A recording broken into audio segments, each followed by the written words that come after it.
raksasa. Tadi dia punya iman yang berani, dia punya iman yang tekun. Sekarang dia punya iman yang menang. Kemenangan iman.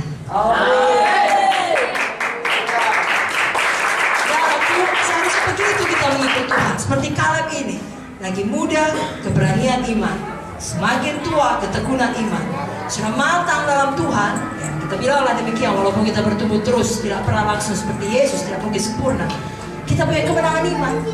Jangan justru semakin tua semakin tawar hati. Sudah lihat contoh Ibu Munte, semakin tua semakin menjadi jahat. Karena Roh Kudus di dalam dia, semua kemuliaan hanya untuk Tuhan.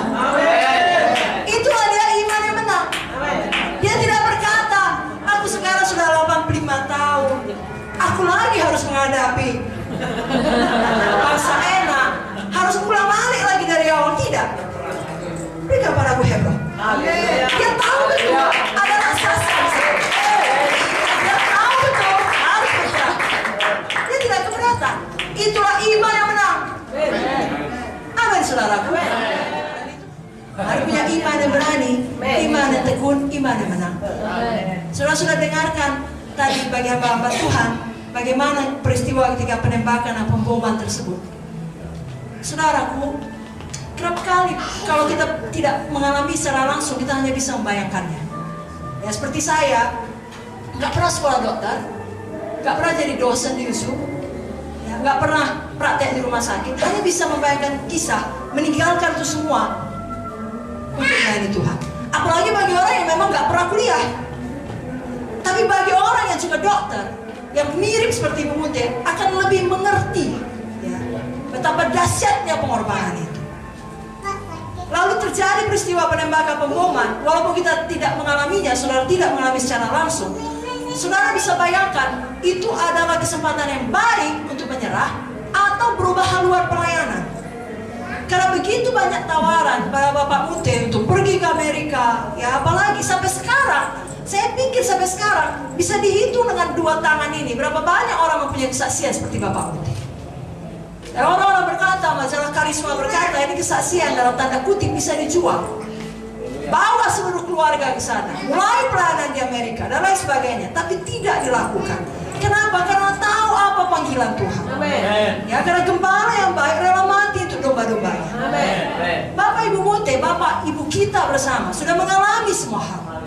Bukan hanya sekedar dibom, ditembak, tapi terus-menerus dikhianati, ya, difitnah, dikritik. Sejak pelayanan iCare dan seterusnya. Segala macam dibilang tentang Bapak Munte dan Ibu Munte. Tapi Bapak Munte tetap tekun sampai dia pulang ke surga. Ibu Munte tetap tekun sampai sekarang. Kita juga tetap tekun. Amin, saudaraku. Ibrani 10 ayat 38-39 mengatakan, orangku yang benar hidup oleh iman. Apabila ia mengundurkan diri, aku tidak berkenan kepadanya.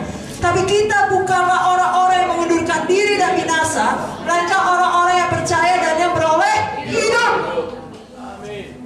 Tidak peduli berapa panas pun api penderitaan datang, seperti Sadrak, Mesakh, Abednego, api yang biasa pun cukup panas. Begitu marahnya raja dikatakan panaskan 7 kali lipat. Orang yang melemparkannya pun mati. Saudara juga kalau ada panggilan Tuhan yang besar, kerap kali api bagi saudara 7 kali lebih panas. Kalau itu datang, saudara ingat kisah ini dan berkata, puji Tuhan, masa depanmu betul-betul luar biasa. Amin. Tetap tekun dan tidak berhenti. Karena memang hamba Tuhan luar biasa dalam Alkitab, tidak ada langsung hebat. Semua harus punya iman yang berani, iman yang tekun, baru sampai pada iman yang menang. Saudara ambil misalnya kisah Daud. Daud sejak muda sudah diurapi menjadi raja. Tapi toh harus mengalami banyak sekali penderitaan. Dikejar-kejar oleh Saul. Punya kesempatan membunuh Saul 2 kali, tidak dilakukannya. Justru dia panggil Bapakku, Bapakku. Ketika hati ini siap, ketika karakter ini sudah dibentuk, Tuhan lihat ini bisa dipercaya. Tidak masalah bagi Tuhan mengangkat kita. Amin. Mempercayakan kepada kita semua berkat-berkat, bukan hanya berkat materi, berkat rohani, pengurapan, kuasa. Tadi Ibu Munte sudah mengajarkan, kalau orang punya kuasa tidak punya karakter, mengerikan. Bisa jadi diktator, bisa jadi monster, saudara. Tuhan tidak mau kita demikian. Kita masuk pada kisah Yusuf. Oh, ini lebih hebat lagi, bisa 1 hari 1 malam menjelaskannya. Yusuf, saudaraku, sangat tekun. menentukannya. Ya, kalau ada orang yang lebih menderita dalam Alkitab, maksud saya yang paling menderita di Alkitab selain Tuhan Yesus, saya akan memilih Yusuf. Sejak masa mudanya, makanannya adalah penderitaan. Bukan karena jahatnya, karena patuhnya. Dimulai dari awal dia patuh kepada bapaknya, dia saudara-saudaramu. Gigi dia, nggak nampak di situ. Lalu ada yang bilang, oh saudaramu di sebelah sana. Saking patuhnya berjalan mil kedua ke sana dia. Sudah mau dibunuh, tidak jadi dibunuh, dilemparkan dalam sumur. Itu mengerikan dalam sumur. Nggak tahu apakah dibiarkan mati kelaparan, mati pelan-pelan, atau akan dilempari dengan batu. Ketika akhirnya dia ditarik ke atas, dipikir sudah berakhir, rupanya dijual. Lalu setelah dijual, tetap dia baik, Tuhan menyertai dia berhasil. Nampaknya semua akan berjalan lancar. Tiba-tiba datang Mama Poti.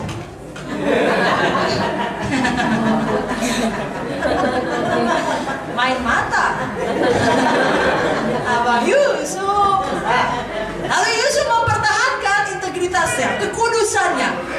Bukan pula dapat acungan jempol dari Potifar. Memang istriku itu kegatelan. Tidak. Justru dijebloskan dalam penjara. Ada banyak kesempatan untuk menyerah. Ada banyak kesempatan untuk mengacungkan jari dan marah kepada Tuhan.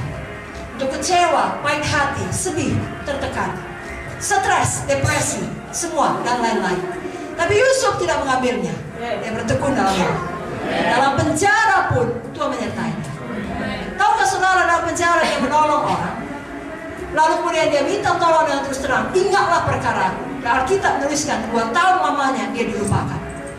Pernahkah saudara seperti itu? Ada orang saudara tolong, gak hanya harus saudara tolong, tapi karena hati saudara sudah sensitif, sudah banyak dibentuk Tuhan oleh penderitaan yang saudara alami, gak pun orang minta tolong, saudara tolong dia. Kalau saudara tahu dia punya kesempatan untuk menolong saudara juga, maka saudara merendahkan hati memohon kepadanya, tak diingatnya saudara, dilupakannya saudara. Itulah yang dialami Yusuf. Tapi lagi-lagi Tuhan tidak pernah meninggalkan kita. Waktunya Tuhan. Bagi Tuhan mudah saja membalikkan semua situasi kehidupan kita. Karena dunia ini pun dia ciptakan dengan firman saja. Apalagi semua situasi kita sesulit apapun, seperti membalikkan tangan, akan bahkan lebih mudah daripada itu. Demikian dengan Yusuf. Bayangkan dari satu hari, dalam sekejap saja, dalam satu hari, dari seorang tahanan jadi seorang perdana menteri. Luar biasa bukan? Tapi punya iman yang berani, iman yang tekun, baru sampai pada iman yang benar. Hari ini pun demikian kita semuanya saudara. Kita pilih untuk tidak pernah mundurkan diri. Kita teladani hamba-hamba Tuhan yang sudah kita dengarkan tadi. Baik Abraham, baik Sadra, Mesa, Abednego, ya, baik Yusuf, baik Daud, terutama Kaleb. Apapun yang terjadi, jangan menyerah. Saudara ingat kisah Gideon. Pada waktu dia mau melawan musuh-musuhnya, dari 32.000 tentara yang dia miliki, sebenarnya dengan 32.000 pun kalah jumlah. Bayangin, dengan 32.000 pun dia pasti kalah jumlah. Lalu Tuhan bilang kurangi jadi 10.000. 10.000 pun Tuhan tidak mau. Suruh minum, tinggal berapa? 300. Tapi itu Tuhan kita. Tuhan mau kita belajar untuk tidak panik, tidak menangisi yang sudah hilang, tidak menangisi yang sudah pergi, tidak menyesali apa yang sudah terjadi. Tapi bagian kita bertekun di dalam iman. Karena setiap peperangan adalah milik Tuhan. Ini semua pekerjaan kita lakukan adalah pekerjaan Tuhan, dan Dia menjamin kemenangan kita. Amin, saudaraku.